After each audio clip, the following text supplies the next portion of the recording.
Hello বন্ধুরা, good morning. Welcome back to my channel Juthika Adrija ব্লগে তোমাদেরকে অনেক অনেক ভালোবাসা। আশা করছি তোমরা নিশ্চয়ই ভালো আছো। তো চলে এসেছি একটা নতুন ব্লগের সাথে। আশা করব আজকের ব্লগটা তোমাদের ভালো লাগবে। তো আজ হলো শনিবার আর এখন বাজছে সকাল 7টা থেকে আজকের ব্লগটা স্টার্ট করলাম। তো বন্ধুরা, সকাল সকাল কিন্তু রান্নাঘরের কাজ, তারপরে উঠোন ঝাড়, এগুলো সব হয়ে গেছে। আর এখন কি রান্না করব তার জন্য জোগাড় জান্তি করছি। তবে সকালেই রান্না করব না, সকালে রুটি তরকারি করব টিফিন জাস্ট, আর দুপুরে রান্না করব। তো তার জন্য দুপুরে কি রান্না করব তার জন্য একটু গুছিয়ে গাছিয়ে নিচ্ছি, আর সকালে বা কি টিফিন করব সেটার জন্য গোছাতে এসেছি। তো সে চলে এসেছি সবজি বাগানে। তো সবজি বাগানে যে মেথি শাক লাগানো হয়ে গেছিলো না, সেগুলো না অনেকটাই খাওয়ার মতো হয়ে গেছে। তা ভাবলাম দিদি আসছে, তো আজকে একটু গাছের মেথি শাক রান্না করি, নিজেদের ক্ষেতের মেথি শাক রান্না করি। তার জন্য না একটু মেথি শাক তুলে নিচ্ছি। তো মনে হচ্ছিল খুব অল্প, কিন্তু তোলার পরে দেখছি যে যা মেথি শাক হয়েছে, যে একদিনেও খেয়েও পারবো না, দুদিনে কিন্তু খেতে পারবো। তো তার জন্য কিছু মেথি শাক তুলে নিচ্ছি। আর নিজেদের ক্ষেত থেকে সুন্দর করে শাক তুলতে এত ভালো লাগছে, তো কি বলবো। তো খুবই মজা করে কিন্তু আমি শাকগুলো তুলে নিচ্ছিলাম।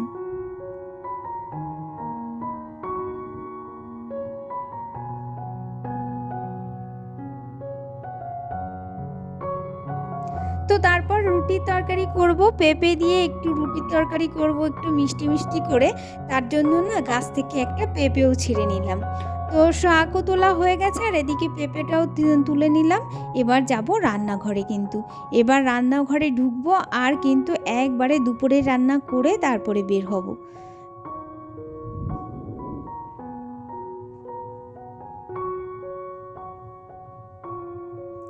তো দুপুরে কি রান্না করব তার জন্য কিন্তু অনেক প্রস্তুতি। চিংড়ি মাছের মালাইকারি রান্না করা হবে, তার জন্য কিন্তু হাজবেন্ড এদিকে এই যে নারকেল ছাড়িয়ে দিচ্ছে। তো নারকেল দিয়েই তো মালাইকারিটা রান্না করতে হবে। তো যাই হোক, তো ওদিকে ও রান্না করছে, আর এদিকে কিন্তু আমি রুটি তৈরি করব বলে আগে সবজিটা পেঁপেটা কেটে কুটে তারপরে গুছিয়ে নিয়ে পেঁপের তরকারিটা বসিয়ে দেব। আর তারপরে কিন্তু আমি আটাটা মেখে নেব। মেখে তারপরেই কিন্তু যতক্ষণ আমার আটাটা মাখতে লাগবে, এদিকে সবজিটা কিন্তু ততক্ষণে হয়ে যাবে। তো একটু পাঁচফোড়ন জিরে সব কিছু ফোড়ন দিয়ে একটু গামাখো করে একটু রুটির তরকারি করে নিচ্ছি।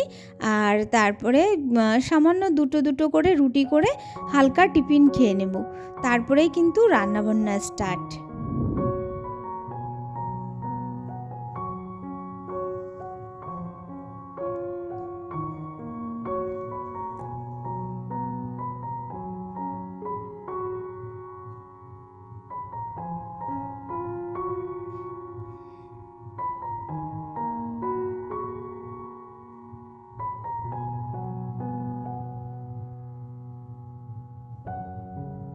তো তরকারিটা কিন্তু হয়ে গেছে, আর এদিকে কিন্তু এখন রুটিগুলো ভেজে নিচ্ছি।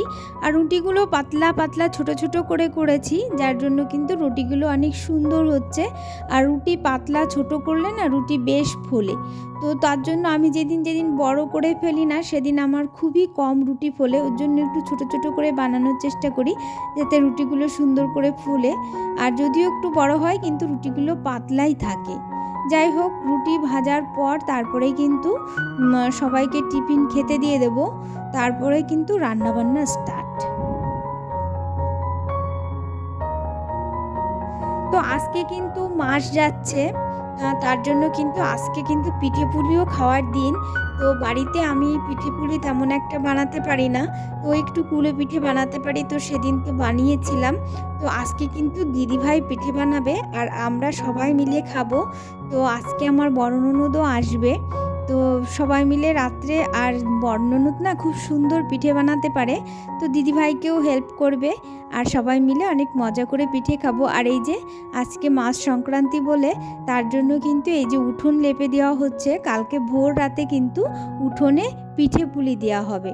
আমাদের গ্রামে কিন্তু এই নিয়মগুলো চালু আছে, যে এরকম মাস যাওয়ার দিন ভোর রাত্রে উঠে উঠোনে কিন্তু লেপে পুছে তারপরে পিঠে পুলি দিয়ে, চালের গুঁড়ি দিয়ে পিঠে পুলি দিয়ে তারপরে কিন্তু ঠাকুর পুজো করা হয় ঘট পেতে। তো সেগুলো করার আগে এভাবে উঠোনটা লেপে দিতে হয়। তো আগের দিন লেপা থাকলে উঠোনটা শুকিয়ে যায়।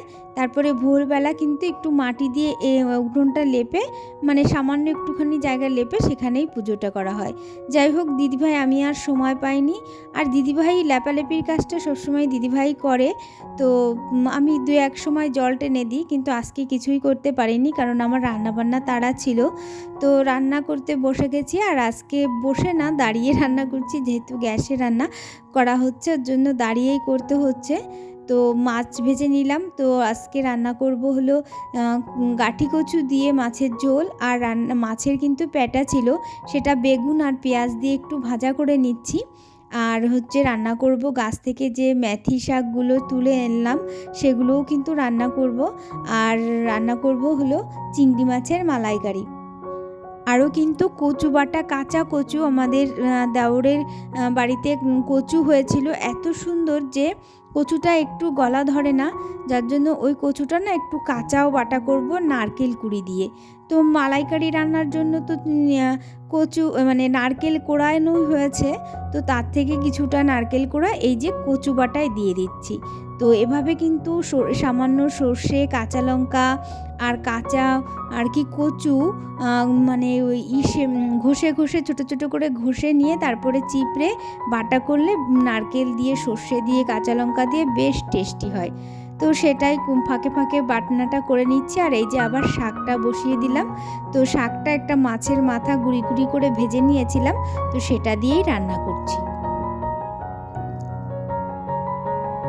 আর এই যে চিংড়ি মাছটা রান্নার জন্য মশলাটা সুন্দর করে কষে নিয়ে তারপরে কিন্তু আমি চিংড়ি মাছগুলো ভাজা করিনি, কারণ এই মশলার মধ্যে করে চিংড়ি মাছটা কষে নিয়ে রান্না করলে চিংড়ি মাছ কিন্তু শক্ত হয় না, বেশ সুন্দর হয়। তো ভালো করে আবার চিংড়ি মাছ দিয়ে বেশ কিছুক্ষণ কষিয়ে নিয়ে তারপরে এই যে নারকেলের দুধটা দিয়ে দিলাম।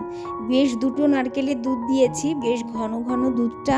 আর চিংড়ি মাছের কারিটা কিন্তু খেতে দারুণ হয়েছিল, মানে অনেকটা পরিমাণ নারকেলের দুধ দেওয়া হয়েছে, যার জন্য কিন্তু বেশি টেস্ট এসেছে। তো এই যে বড় ননদ এসে গেছে, মানে বড়দি আর এই যে ছোড়দি আর আমার হাজবেন্ড, তিনজনকে এই যে খেতে দিয়ে দিচ্ছি। তো আজকে তো মানে হাজবেন্ড শনিবার, ওর জন্য সকাল সকালই চলে এসছে।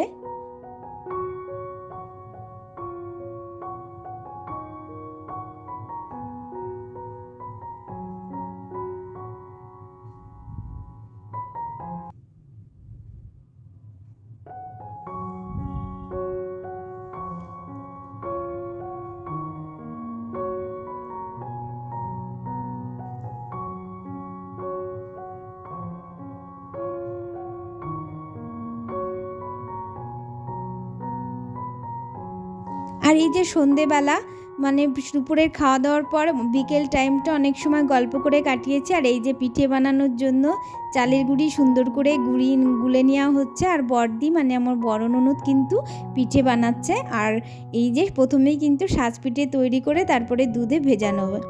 যাই হোক বন্ধুরা, আজকের ব্লগটা এখানে শেষ করছি। তোমাদের যদি কিছু ভালো লাগে তাহলে অবশ্যই কমেন্ট করে জানিও, আর অবশ্যই আমার পাশে থেকো, আমার ব্লগ দেখো। আমাকে যদি ভালো লাগে তাহলে আমার চ্যানেলটি সাবস্ক্রাইব করো। তাহলে বন্ধুরা আজকের মতো তাহলে টাটা, আবার দেখা হবে কিন্তু নেক্সট ব্লগে। ততক্ষণ তোমরা সবাই ভালো থেকো, সুস্থ থেকো। তো আজকের মতো গুড নাইট।